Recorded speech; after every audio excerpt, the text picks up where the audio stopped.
งเลยอ่ะเกือบไม่ทันน่ะป่าได้พี่น้องถุงละเท่าไหร่นี่เบ๊มัน70 บาทบาทเท่าไหร่ตายเนาะยักษ์โตเนี่ย5 โต70 บาทแม่น2 กิโลป่าสวยมากเลยพี่น้องห้องจ้ะ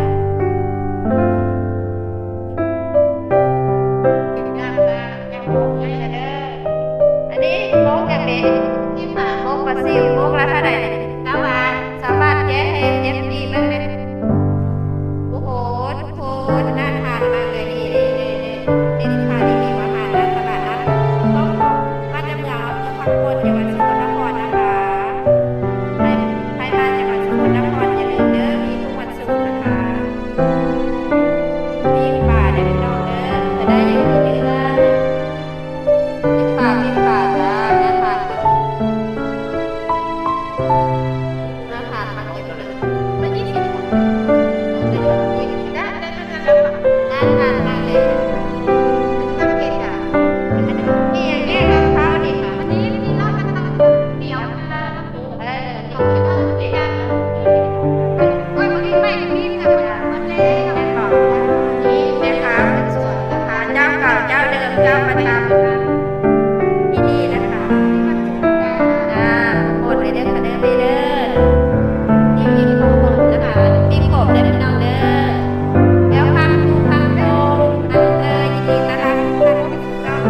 รัชนาค่ะเนาะนี่คือถูกติดสถานีอยู่ตลาดนัดของจังหวัดเลยไม่ต้องสูงนะต้องถึงทางเลยนะพี่น้อง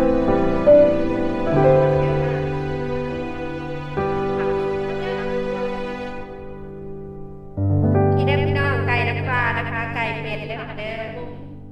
แม่ค้าคนสวยนะคะสาวน้อยค่ะประจับงาม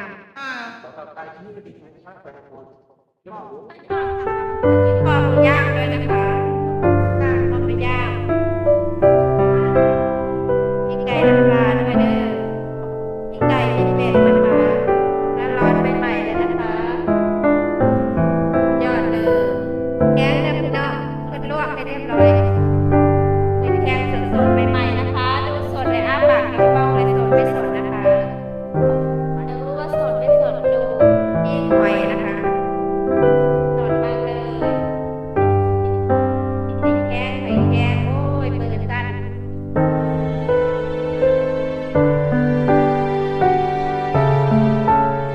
ไข่แกงกับข้าว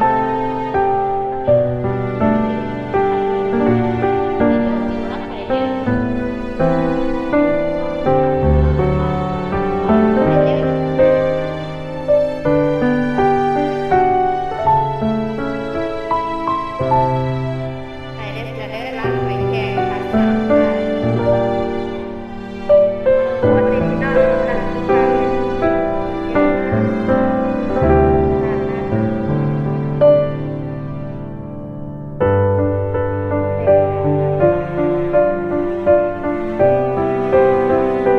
สปาเกตตี้ผัดมาม่าปลาย่างอร่อยที่สุดในตลาดนัดของบ้านเมืองนะคะเจ๊ใหญ่ใจดีคนงามเหมือนเดิมค่ะวันนี้มีขนมของมากเลยหัดฝรั่งเด้อพี่น้องเด้อ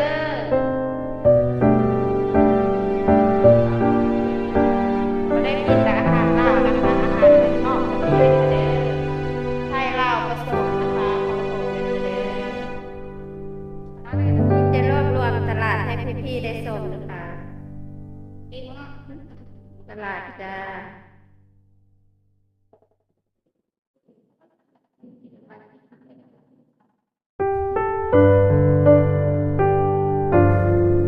ผักค่ะ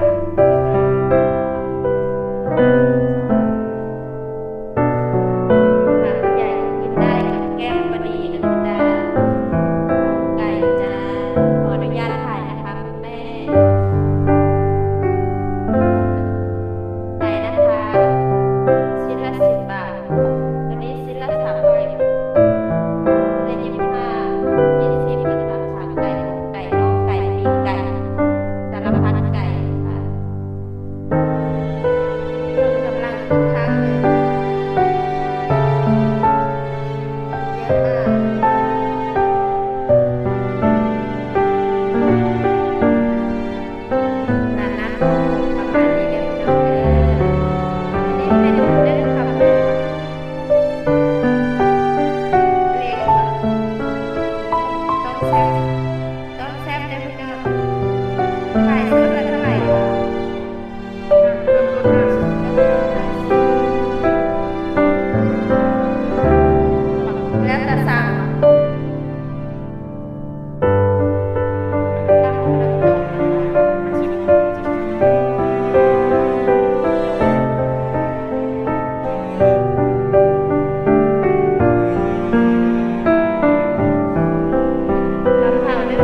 ประเด็กปลาขาวบ้านเรา ปลาแดกก็มีเด้อเชิญจ้ะรับทานนะคะน้องพอห่างกันพี่น้องค่ะ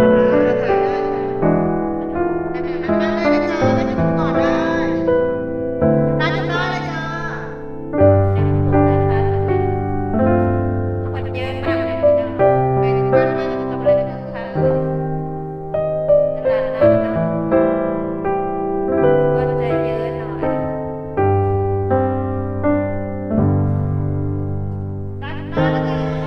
กันได้ขอไปนะคะในร้านไปมา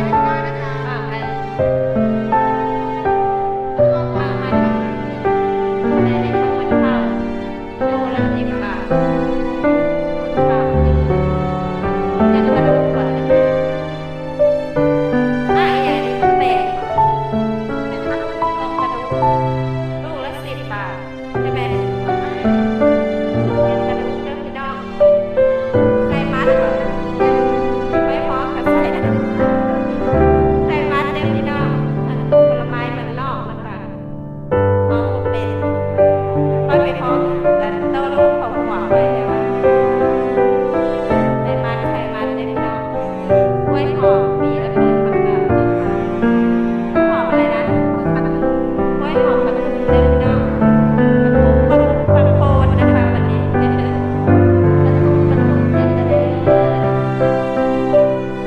หวานกันจ้ะ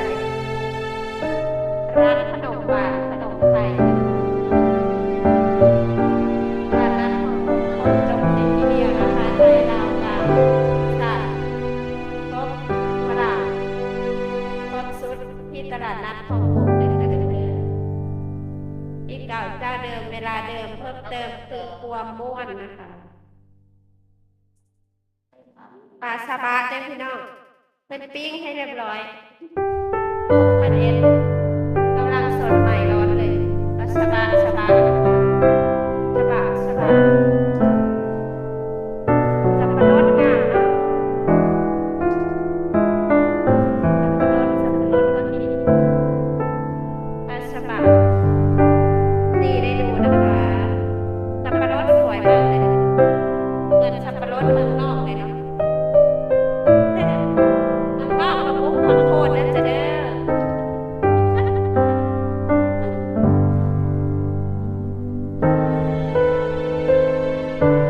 สับปะรด20 บาท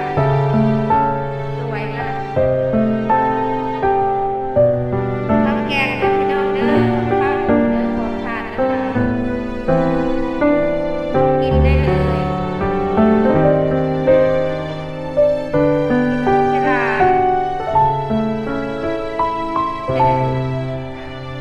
กับข้าวนั่นจะเด้อมีทุกอย่างนะคะขออนุญาตถ่ายได้หรือเปล่าเด้อนมทั้งทองมีทุกไส้นะคะพี่น้องทั้งทองเคยกินเบิร์ดทั้งทองโบราณนะคะนมโบราณ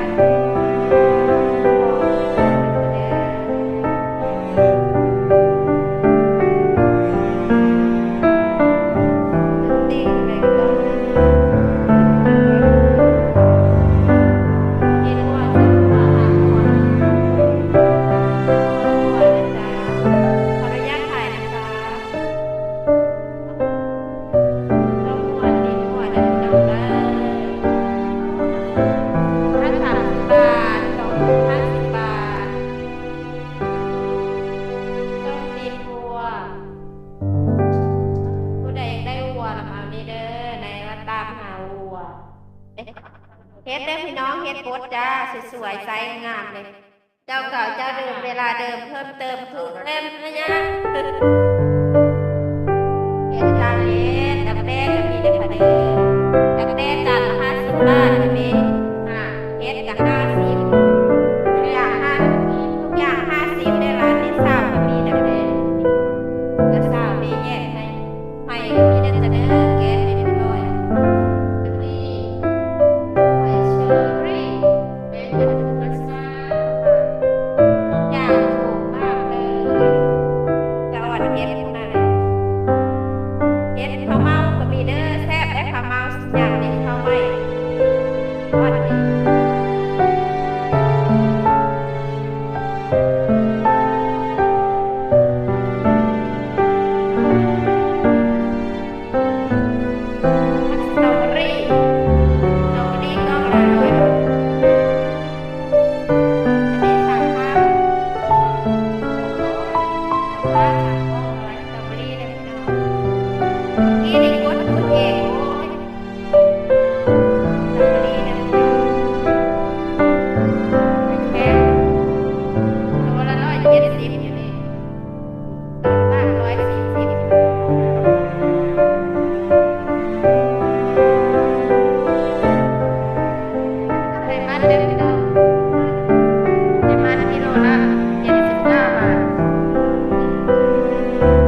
ไก่ไก่เด้อค่ะเด้อ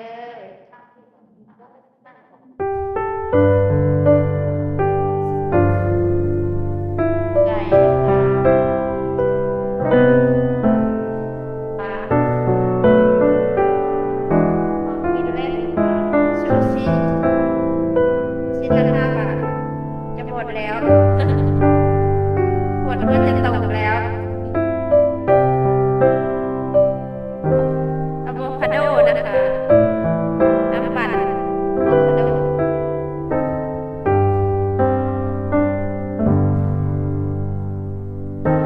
ทะเลนะพี่น้องทะเล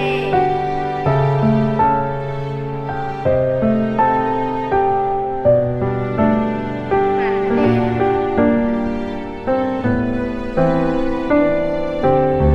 อาหารนั้นแต่มันเยอะมากใส่กะทิร้านผลไม้ได้เลย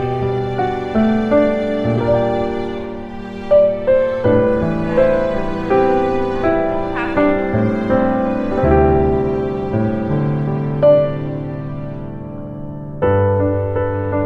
อันนี้ถูกละ50 บาทกับเล็กน้อย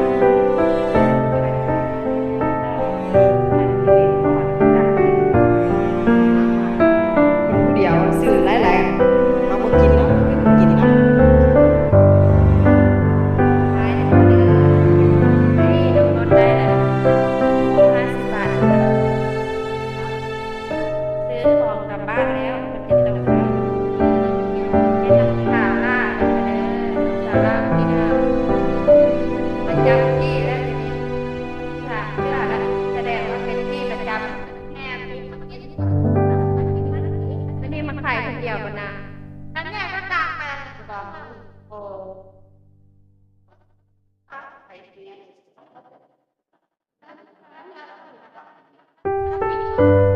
ไรตัว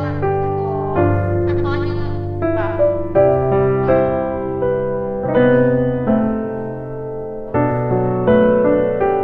เจ้าเก่าเจ้าเดิมนะคะก็40เด้อ40คือเก่ามันได้ทั้งคู่คือเก่าแม่นบ่เบ้ไม่ป่วยเด้อเฮ็ดปากปากขึ้นทำไมไล่เด้อพี่น้องเด้อถุงละ40 บาทใหญ่มาเริ่มหมายไร่หมายไร่มาเด้อค่ะเด้อได้กรอกอีสานระยะถ่ายนะคะได้กรอกอีสานให้พี่น้องเด้อ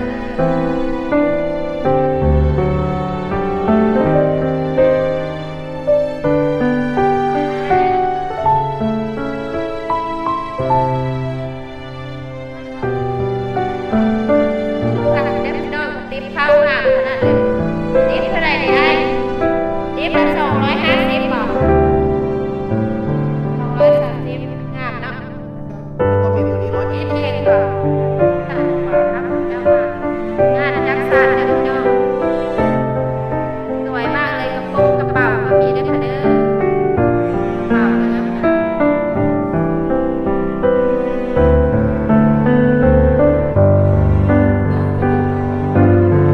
บ้านเฮานะน้องเด็กก็หาข้าวน้ำเกลือไปกันต่อ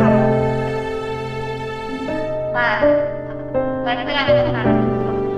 ตั้งไปหนักจะมันเข้าสว่าง